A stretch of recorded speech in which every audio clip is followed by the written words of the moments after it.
come on.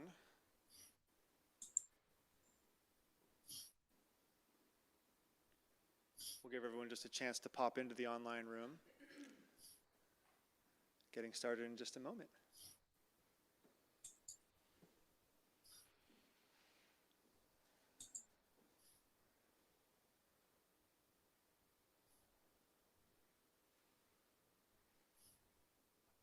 All right, fantastic. Well, welcome everybody. Hi.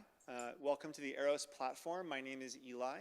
I will be your host today, both for this introduction, and then I will be having a conversation with the lovely Lama Mike Crowley. If this is your first time attending the Eros Monastery event, please allow us to welcome you. We're very happy to have you. Eros is that which connects. And the Eros platform is the online monastery where that connection happens. And again, to those of you who are new, welcome, and to those of you who are regular attendees, it's great to have you back. Today's event, an hour with Lama Mike Crowley, the Psychedelic Lama. Lama Mike is known for his pioneering exploration of the intersection between Tibetan Buddhism and psychedelics. He has published 2 books, Psychedelic Buddhism, A User's Guide to Traditions, Symbols, and Ceremonies, and The Secret Drugs of Buddhism, Psychedelic Sacraments and the Origins of the Vajrayana. He also has a forthcoming autobiography coming out, which I heard a little bit about on the drive up here, and it's going to be a hoot. So, so he, in these books and in our talk today, he delves into the historical and spiritual aspects of psychoactive substances within the Tibetan Buddhist lineage. His writings and ideas have sparked considerable debate, as you might imagine, and interest within the realms of Tibetan Buddhism and the study of psychedelics. His work serves as a bridge between Tibetan Buddhism and the work of psychedelic exploration, making him a notable figure in the ongoing dialogue surrounding these subjects. Today, we are honored to have him with us. We are also very honored and fortunate to have special musical guest Griffytown in the house today. That's right. So be thinking of questions for Lama Mike. Our format will be that we'll have a dialogue up here, mostly inspired by our drive up. And then we'll take some questions and some reflections. But first, our musical guests are old friends based out of the heartland of Louisville, Kentucky. Give it up for Bex and Katie, the original folk music duo, Griffytown.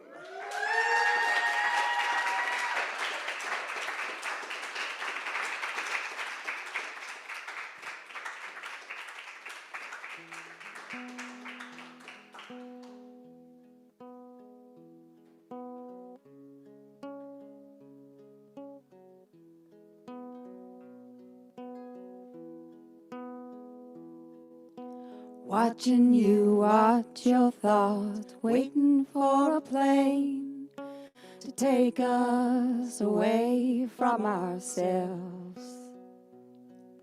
Standing with our lives on our back, it's easy to be somebody else. It's early, so much hope. Only sweet things have we said. If we can hold it in this moment, oh, the shadows we'll forget. Oh, take me away to a place with nothing, and we'll have time to say everything. Let me see it from another point of view. An angel's an angle of light. If we can open up to new, an angel of mercy will take flight. follow an endless road. We're just passing through a sea of butterflies ahead.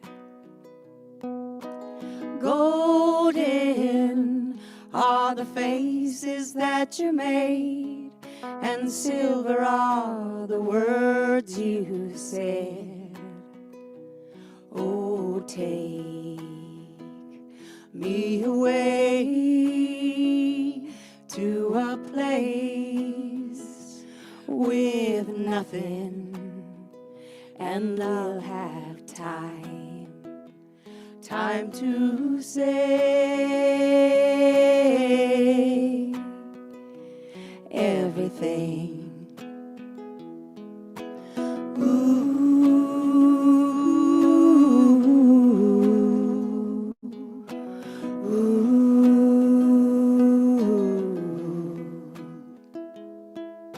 Still like summer air, time doesn't move. Our minds meet in between. It's hollow and it holds us for as long as we need. Oh, sweetheart, we're carrying a heavy, empty load. Let us lay our burdens down and meet with friends along the road. Oh, take me away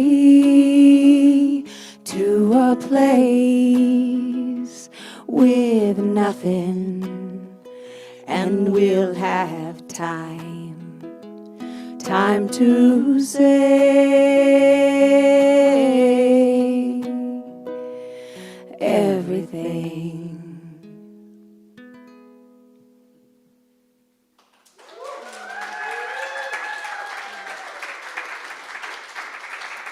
Thank you, thank you, thank you.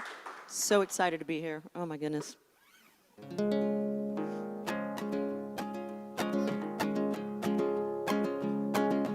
Worry takes over my mind. Fresh air makes it right. Feet on the ground.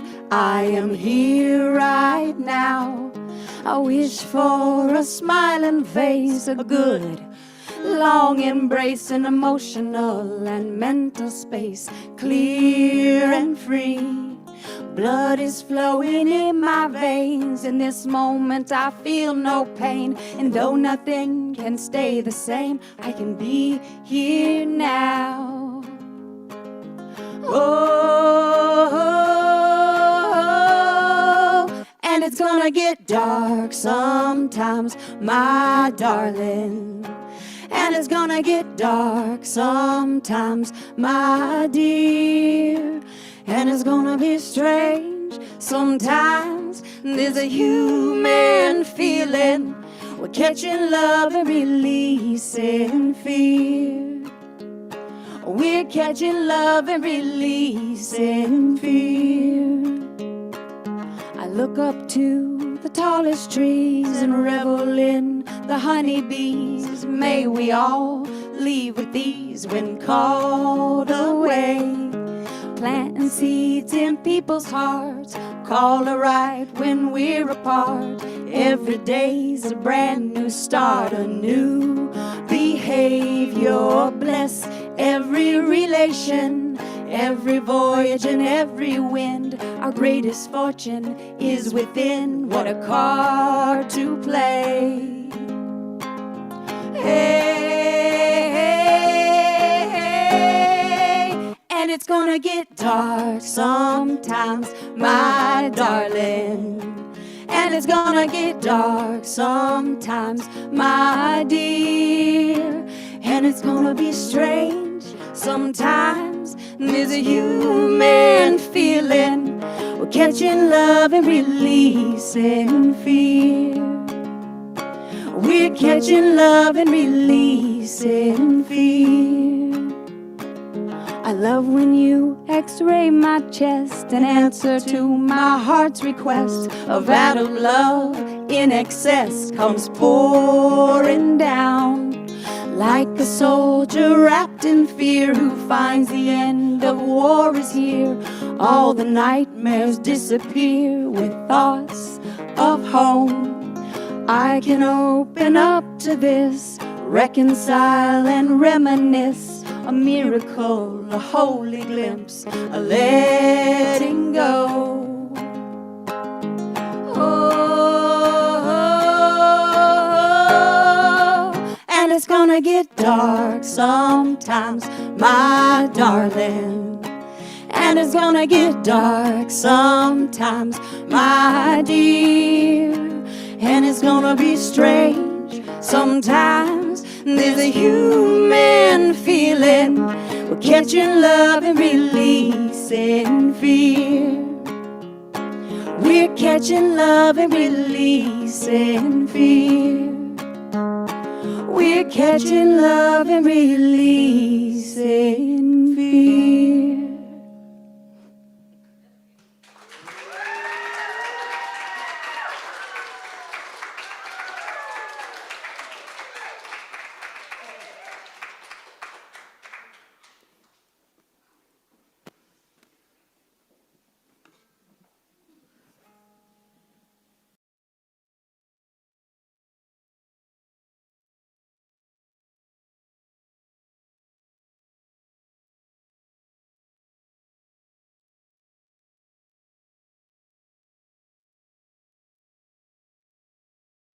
The entire interview standing.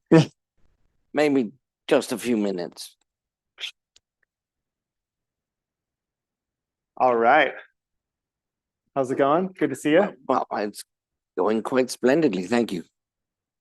I've found myself at this exquisite place in Northern California and surrounded by lovely people. I mean, what else could I want? Absolutely. And actually, here, we're in the time of summer here at the Eros Monastery, where bugs. The main activity is you walk outside and you I think actually my friend Emmett, who is our Tibetan practice leader, said this to me a couple summers ago. He said you walk outside in the summertime and the question is what bug will hit you in the face. And I always think of that when the season turns, because that's exactly what happens every single time. So here we are. We're here for a conversation about Tibetan Buddhism, psychedelics, all paths to emptiness that can be equally revered. Mm-hmm. You want to talk? Well, maybe we start. I was thinking about how we would start today, and maybe you would say a little bit about your perspective on that. You know, there's this quality of emptiness, which is not nothing. It's not nothing. So talk about that a little bit. Well, it's in Sanskrit, the word is shunyata, and shunya means empty, ta means ness, pretty much. And so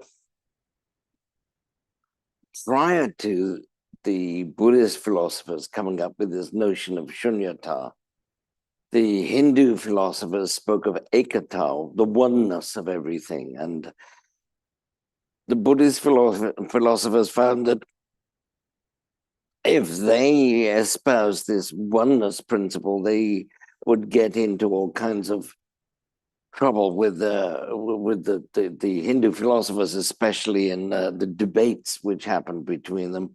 So they went for the voidness, the nothingness. This is just a notion that the world is just what it is. There is no such thing as Mike Crowley. There's no such thing as a room full of people. It's just what's here. And things don't come with their own labels. And if I said, this is a cup of tea, well, it's got tea in it, and it's got a handle, And, these are all aspects of the cup of tea. But are they valid? Is anything, is a plant valid, any more valid than the pot it's in and the soil it's growing in? No, it's all part of the great interconnectedness of the universe. And we can't pull a part of the universe out and say, this is such and such, or that's different and it's something else. No, it's all part and it's all interrelated, and they all have causes and they all have effects. And they are, if you look into the causes, it relies on, if you look into it deeply enough, it relies on the entire universe, the entire entity of the universe. And you can't logically separate any one part and say, this is such and such. Well, okay, you can to a certain extent. You can say, for instance, there's a sky above us and the sky is blue. Well, if you examine this, if you, become an astronaut and travel on a spaceship, you can go up toward the sky and you'll find it just gets darker and darker until it disappears altogether. And all around you is space. Well, that pretty much is an analogy for anything, just anything at all. If you go into it deeply enough, you'll find that it just disappears. So the relative truth that I've got a cup of tea and that sort of thing is true, but only relatively true. When you come to absolute truth, and it was a Buddhist philosopher called Nagarjuna who first delineated these two kinds of truth, the two truths. Then relative truth is kind of true. We can all agree that it's got a certain validity. But then absolute truth, which we know is the only real truth, you can't actually articulate that at all. You can't put it into words. And we can just sit here and say, yes, everything is one all around us, or in fact, everything is shunya, is nothing, because you can't actually hold it up and say, this is this kind of thing, and it's like this other kind of thing, because that is the origin of duality. And if you want to say, this is reality, you have to say this is shunya, this is emptiness, this is just an inexpressible expression of the universe. And do you want me to go on? I could continue. Well, that's I think you've laid the groundwork. And so what's the relationship between that understanding in Buddhism and the benefit or the experience you derive from psychedelic experiences? Well, the best psychedelic experiences, well, you can get psychedelic experiences are just like any other experience, but they do allow you access to this state of voidness, of shunyata, and you can say, yes, I appreciate all that's around me. I can't put it into words. Maybe I will after when I come down, but I can't do it right now. And so you get this direct experience of shunyata, of the voidness of the universe. And that's not to say that you're not experiencing anything. Yes, you're definitely experiencing the universe or your internal thoughts or whatever, but you can't pull them apart and say that this is this bit, this is another bit, and so on. It's all intimately connected. So then you study a particular, you've got 50 years in the practice. Is that about right? Actually, more. More. How long? Well, I started when I was 15. I'm 75 now, so that's 60 years. 60 years. Okay. So, and then you, there's a particular Yidam that you're very well acquainted with, yeah? Yes. And tell us a little bit about that. Well, my Yidam is Vajrayogini, which is sometimes seen as identical to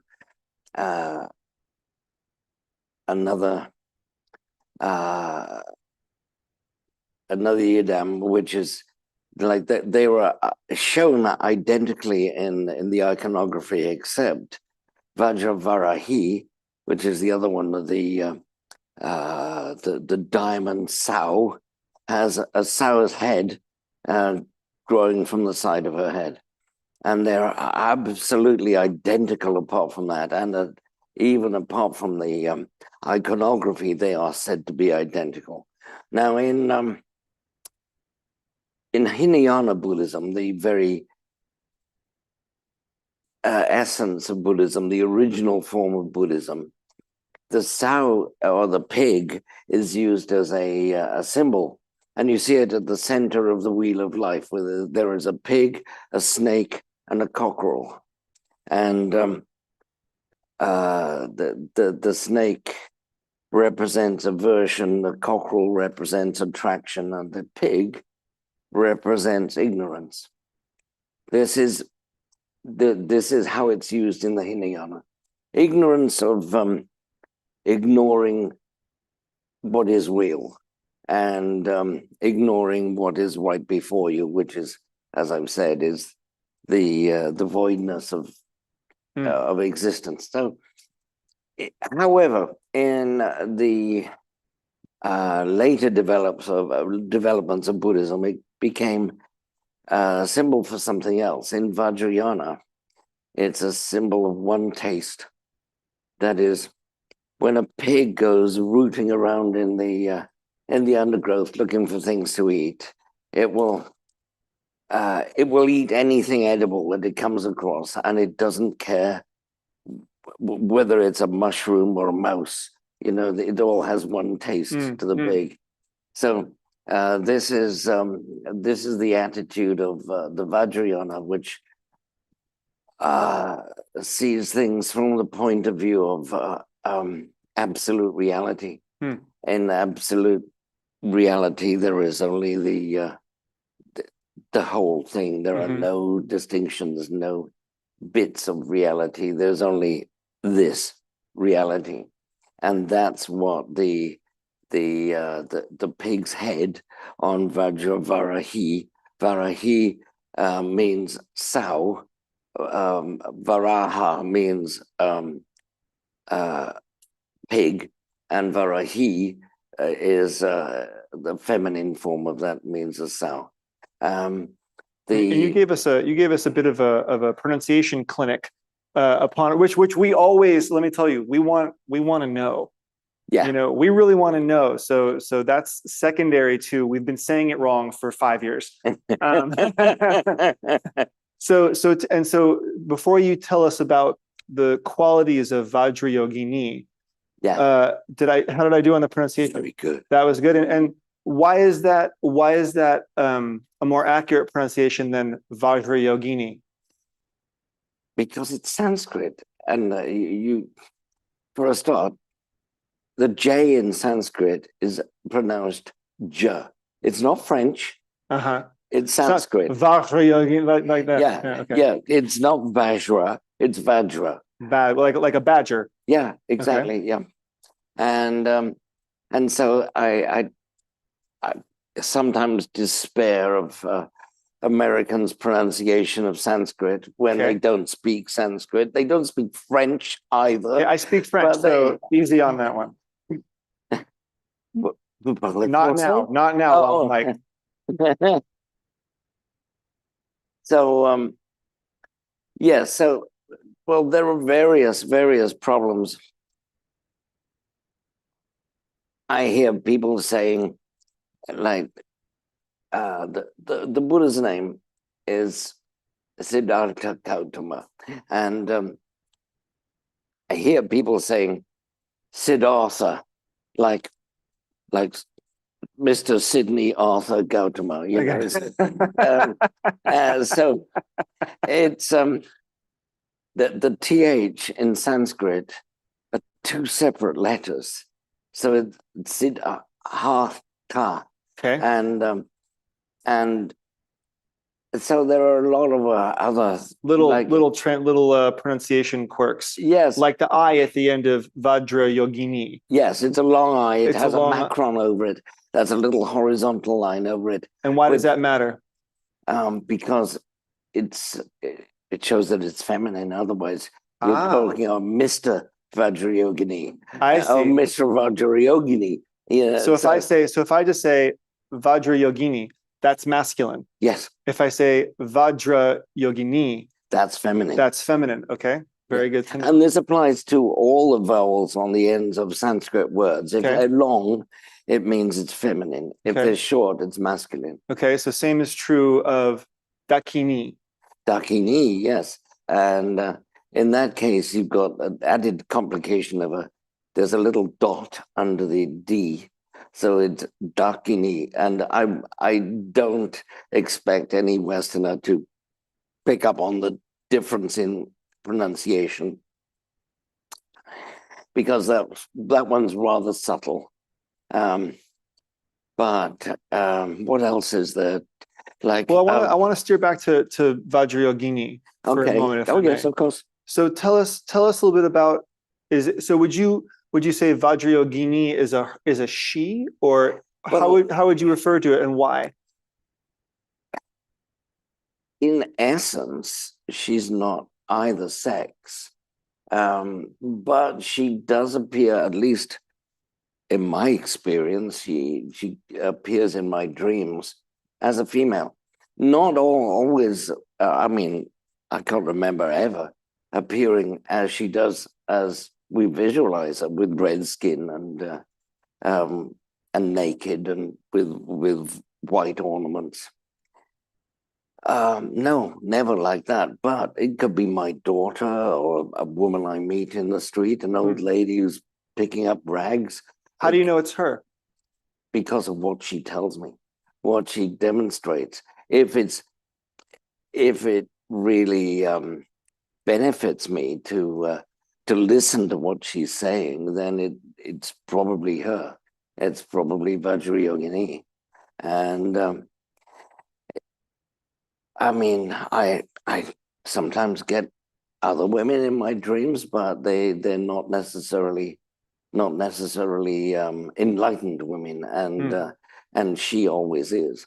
In fact, I can remember I was on retreat, and I was doing the dream yoga practice, and there was an exercise in which I was supposed to fly, and I could not get off the ground and stay in the air until I had instruction from what appeared to me to be my daughter, who was like 7 years old at the time. So it was not like she had more experience in this than me. But I imagine that... But she had it naturally. She didn't need the experience. Yes. But she told me how to fly, how not to get entangled in the telegraph wires and so on. And I'm assuming, I assumed at that point that it was actually the Dakini speaking to me. This was Vajrayogini speaking to me. And I paid attention and applied it, and what she taught me worked. So that's the essence. If she teaches you something about your practice and you apply it and it works, then she was probably the Dakini, and not just an ordinary human being. The Dakini is actually your own subconscious enlightenment speaking to you. It's not like there is a real person out there who lives in a pure land and visits you in your dreams. No, this is this is an aspect of your own consciousness, and this is you yourself. And it's strange that this is female, especially if you're a man. I mean, I can imagine women having this experience and it being male, you know, but it was pointed out by Jung a long time ago that a man's subconscious will appear to him as a woman. Mm-hmm. And because these are all the things which you suppress in your normal consciousness, but they come bubbling up in dream states. Kind of like would you say it's sort of like your I don't know what's the name of the phrase, was it your better angels or something? I don't know that one. Yeah, We don't have angels in Buddhism. Yeah, I know, but more of the trying to put a point on what you're saying. Okay, so back to Vajrayogini. So tell us about the mandala of Vajrayogini and what's there to know about that? Well, it's and what is a why does Vajrayogini have a mandala? Well, the mandala is the entire universe. It is the world as seen from the point of view of this deity, and everything in it is refers to the world we see around us. But in the center there is the Dharmadaya, which is it's sometimes shown as a six-pointed star, which it is in this mandala, and it's sometimes shown as a tetrahedron balanced on one point. And when you visualize it, you visualize it as a tetrahedron. Around the edge of the mandala, and this is very different to most mandalas in which it's beyond the edge of the mandala, there are the 8 cemetery grounds. Now, the 8 charnel grounds, yeah.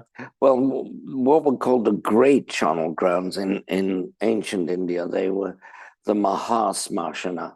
Smashana is a charnel ground. Mahasmashana means great, because these 8 charnel grounds were considered great charnel grounds because they all had this one detail. They were so busy, they were so heavily used that no one ever needed to make fire. When they burned a funeral pyre, you could always get a light from another funeral pyre. And like if you couldn't find something that was on fire, it wasn't a great smashana, wasn't a great charnel ground. Now these 8 charnel grounds always have like certain elements which are common between them. There's always a corpse lying there. Then if you have a look at the details of a mandala of Vajrayogini, you'll see that each of these 8 surrounding little cartouches, they always have a corpse.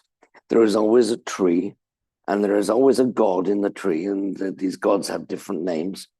They're borrowed from Hinduism, but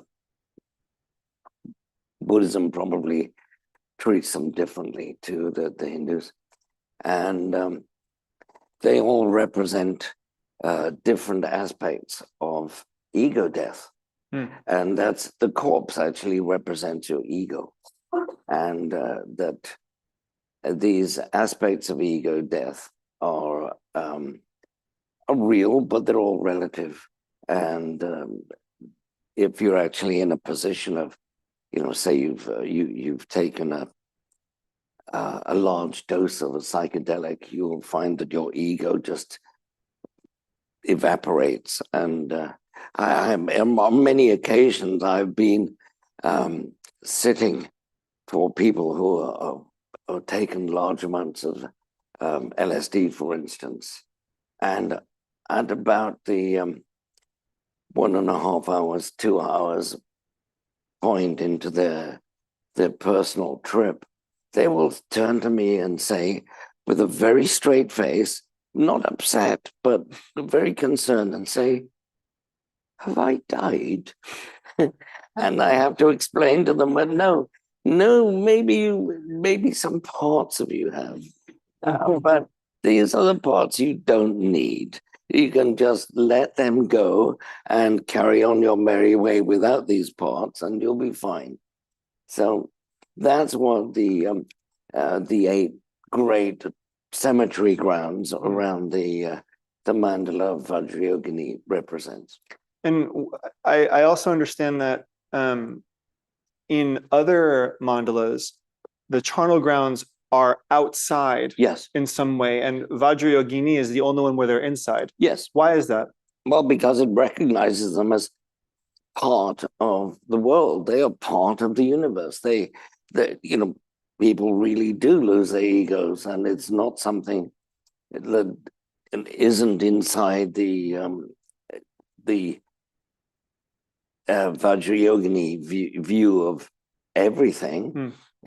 It's just part of the world, and you have to get over that. It's part of what you're dealing with. So, because it strikes me, I think, I have observed in my own experiences with sort of popular Western thought and spirituality that ego death is very much not welcome as a part of the experience. Oh, but that's why people, like, if they're not properly prepared for it, it'll take them by surprise and they'll freak out and think, I'm dying. And you're not. You're not dying. Maybe part of you is, but as I always say, it's the part that you don't really need, and you can just live through it, and you'll be fine. And so, as a result, then, do you feel like not? I mean, you can do whatever you want with it, but do you feel any particular, like, I guess not exceptionalism about being a 60-year Vajrayogini practitioner, but it seems like it's one of the energies that's most needed. How do you feel about that? Well, yes, it is. It's one of the energies that's really needed. Whether people deal with it through Vajrayogini or whether they deal with it through angels or some other religious icon is immaterial to me. Of course. They really have to just appreciate that there is part of what they thought was themselves, which has died. It has come to an end and extinguished, and they don't need it anymore. They can use whatever symbolic deity or aspect of life that they like, as long as they appreciate the fact that they can drop these attitudes or these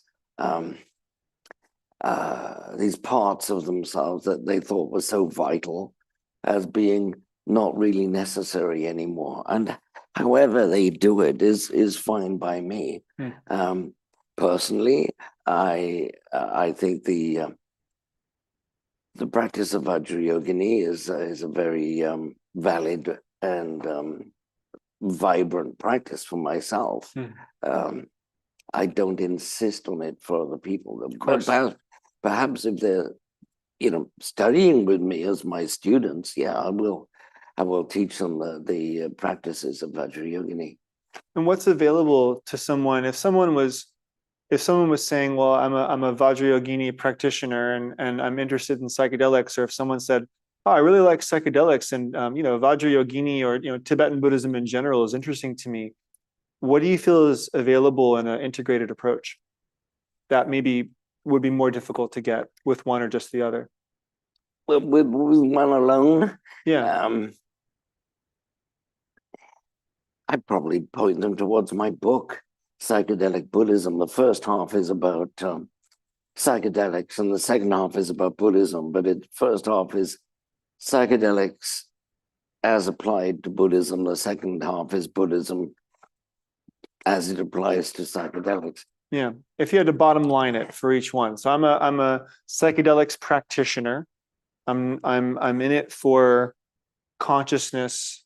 Well, I would definitely like point them to Buddhist practice and say, yes, that's fine, but there's more. You can get further by learning shamatha and vipassana. The most important is to study shamatha meditation first, tranquility. Learn how to calm the mind, and that will increase the power of your psychedelics by an incredible amount. If you just learn how to sit there and don't think, just let it wash over you without any thought. So that's can be a tall order. Yeah, I know. Sometimes. I know, it takes years.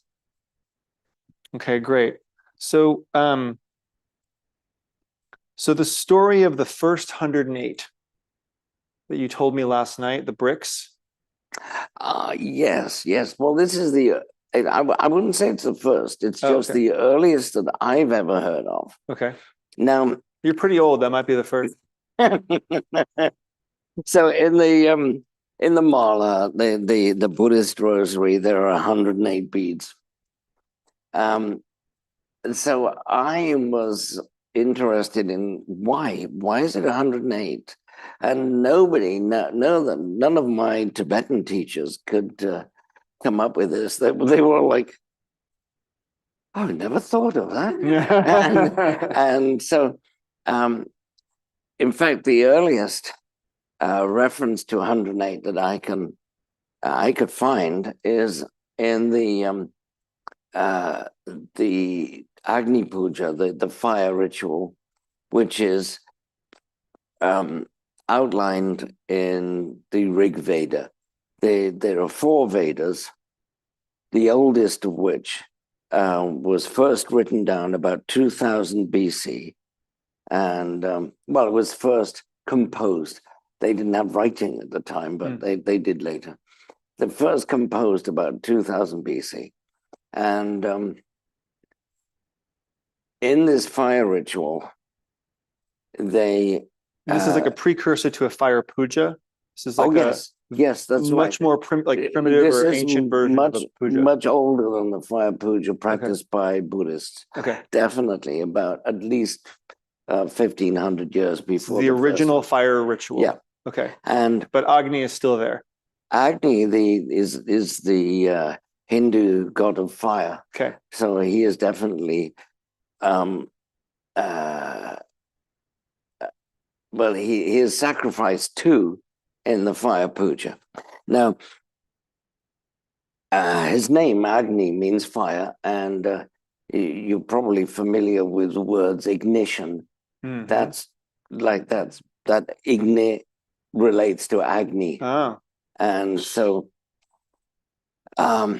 anyway, in the Rig Veda, they describe this fire ritual, and the very first thing they do in this ritual is build the hearth. And the hearth is made with 108 bricks, all identical in size and shape. And they're laid out in the shape of an eagle. And this eagle is part of the early mythology about how Amrita, the sacred substance, also called soma, in the Rig Veda, how this was first made and how it was stolen by Garuda, this eagle creature, who also later appears in Buddhism. And so we get these myths about the creation of Amrita. Now, so the very essence of the Rig Veda is this fire ritual, and the fire is on a hearth made of 108 bricks. Why 108? It doesn't say. So it's it doesn't satisfy my inquiry as to why 108. But that's the earliest 108 that we can find. And I mean, it's 427s. It's like, I can find all kinds of mathematical reasons for 108, but none of them are really satisfying. And then there's some part of the story where the Amrita spills.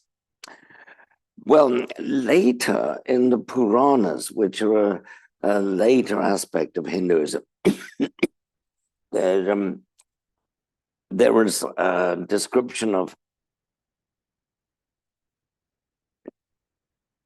how the Garuda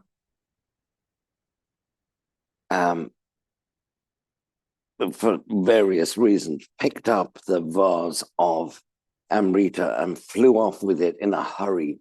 And because he was It's understandable. we know what Garuda was after. And so because he was in a hurry, he spilled the Amrita on the grass. And that's explained why certain grasses have psychoactive properties. And grasses like kusha grass and Kusha grass has psychoactive properties? Some of it does. Oh. Some of it does, and some of it doesn't. You've got to know which patch to pick. Indeed. And it's because it has a symbiotic fungal relationship, and some kusha grass, some darba grass, they have this this plant which grows so intimately with the grass that it is actually the fungus gets into the seeds. And so if you take the seeds of that grass and plant it, it will have the fungus growing in it. So that's why in Hindu mythology they say it just splashed on some grasses, not all grass, just some of it. And that's why it's considered to be a lesser form of the entheogen. It's not every member of the species. You got to know which ones. Got it. Okay, this will be on my last question, and then we'll maybe take one quickie from the audience. So yesterday we were talking about this notion from Buddhism of the four trinli, right? Peace, increase, power, wrath. And you said something that I thought was really interesting. You said wrath isn't, I think something like, it's not that they were, if someone's wrathful, it's not that they're angry. They're just Buddhism. In Buddhism, they're just really high. Yes. So can you expand on that? Well, it's like the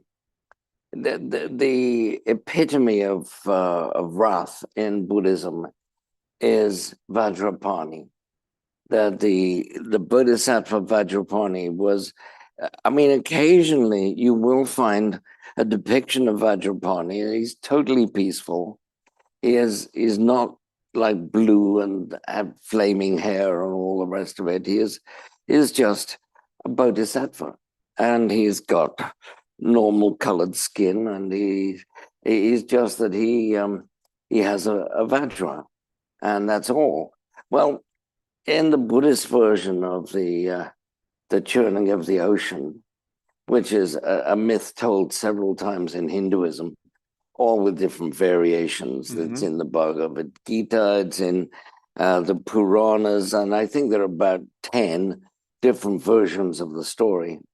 Well, in the Buddhist version, the Buddhas churned the ocean. There's no mention of the gods and the anti-gods doing it. Right. And not like that version I've heard. Yeah. Well, the Buddhas churned the ocean and made this Amrita, and they gave it to Vajrapani, the peaceful Vajrapani, to look after. Well, he wasn't a perfect guardian of this. Like, I don't know what he did. He must have gone down the pub or gone out for a cigarette or something. But when his back was turned, this demon called Rahu stole all of the Amrita for the entire world and drank the whole lot. And so that made him immortal. And it also pissed off the Buddhas who got on Vajrapani's case and said, well, you messed up, so you go and fix it. You go and get him. So apparently he first asked the son, do you know where Vajrapani went, or where Rahu went? And son said, "Not, I don't know, I'm watching." And so he asked the moon, and the moon said, well, actually, yeah, I did see who did it. It was Rahu, and he's over there. And he, so Vajrapani is now wrathful, blue. His ornaments have turned into snakes. And by the way, they're all named. His bracelets, his necklace, and so on, they're all different snakes. They're all nagas. And if you read the scriptures, they'll tell you which nagas they were. Anyway, he throws his Vajra at Rahu, and Rahu explodes. Rahu was flying through the sky at the time, so his bodily fluids all drop down onto the plants of the world, and that's why some plants are psychedelic. It's because they got dripped on by Rahu's blood and all of the Amrita he'd consumed. Well, he was told by the Buddhas, like, I think you went a bit heavy on that guy. You better put him back together again. And so he puts Rahu back together, but his head is completely obliterated. So he finds bits of heads, and he finds 9 heads, which he puts back together, and then finally uses a raven's head for the top one.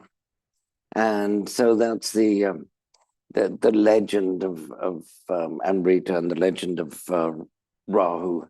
Now, interestingly, in Hindu astrology, Rahu is the ascending node of the moon, and there is his tail also. Yeah, he blew his legs off, and he couldn't find the legs to put back on him, so he used the legs of a naga, the tail of a naga, to stick on him. And in Hindu astrology, the descending node of the moon is called Ketu, and that represents Rahu's tail. So, so this is, a Buddhist telling of the same story as was told in Hinduism, but it has these aspects of astrology as well. It's, if you want the explanation, all the planets in the solar system all rotate on the same plane. But the moon is not actually in the same plane as the planet.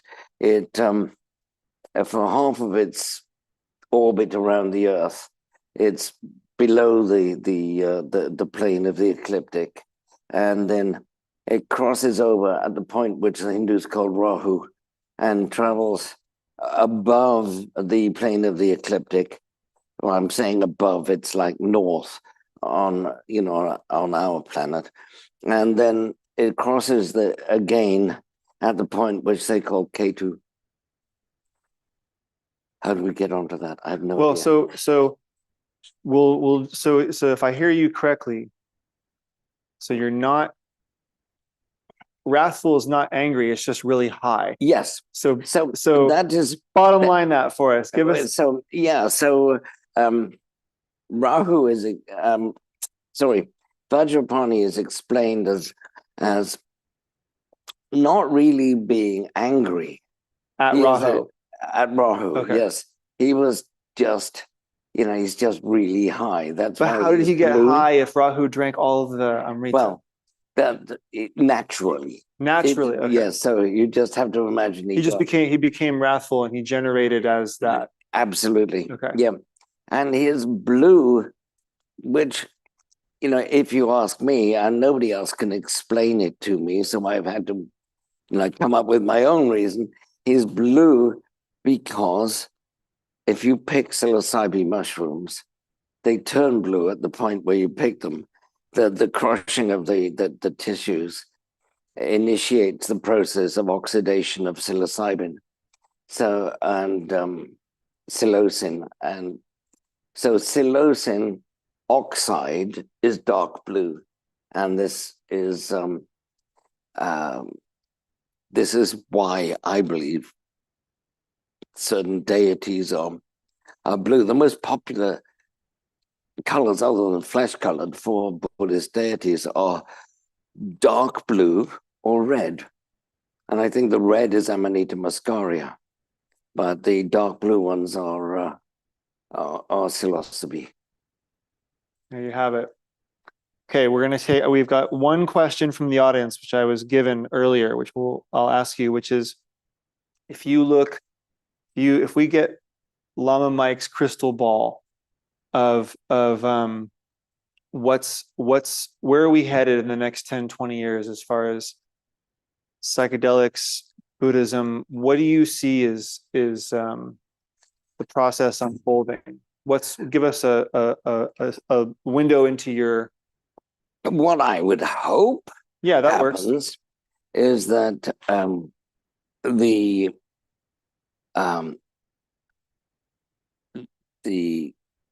governments of the world will release their stranglehold on psychedelics and allow psychedelics to be used by sincere Buddhists. And I mean, really, I don't see any reason why it's not allowed for everyone, and whether they're going to be sincere or not. But I think it's always been part of Buddhism. It's also always been decried by the power structures, like the Brahmins, the original priestly caste of the people that migrated into India about 2500 BC. They migrated in from the north, from Afghanistan and what is now Afghanistan. And they said, when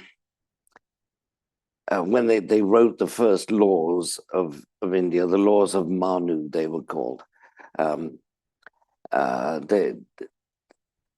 The same name is actually found in Europe too. Manu is like one of the earliest humans in the German mythology too. So anyway, the law of Manu says that it's a crime to touch a mushroom, and even more so if you pick it. Picking a mushroom is the same as killing a Brahmin. And so they kind of overplayed their hand there, I think. There was like, nobody mentioned any mushrooms, right? Oh shit, I just mentioned them. And so yes, what I would hope happens in the future is these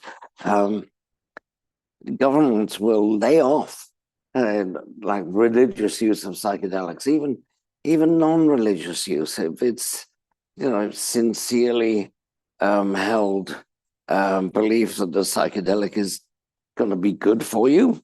Well, fair enough. Let people take them. That's what I hope will happen in the future. I don't have a crystal ball. I don't profess to know anything about the future. I just know what I would like to happen.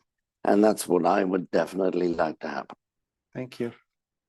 We'll take 3 in-room reflections. We've got, okay, great. Let's have a mic.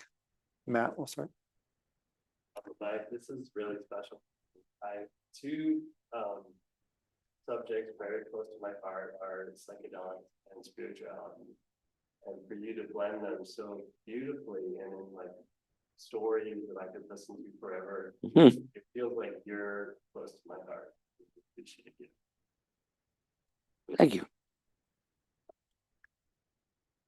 Mine is that I've been a practitioner of Buddhism for many years, and I've also really have a love for psychedelics, but you said psychedelic practitioner, and I never heard that before. And, Oh, yeah. Well, somebody who is a practitioner of Buddhism who uses psychedelics, so I count them as a psychedelic practitioner. I'm using it now.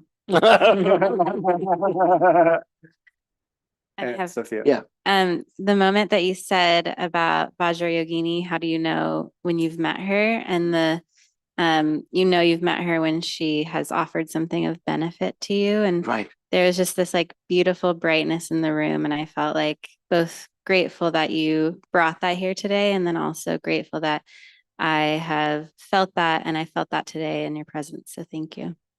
Thank you. Thank you, Mama Mike. It's been great having you at this talk, and we'll see you guys next time at the Eros platform. Thanks for joining us. Oh, sorry, we've got one thing before we go. We almost forgot. We're going to do our dedication.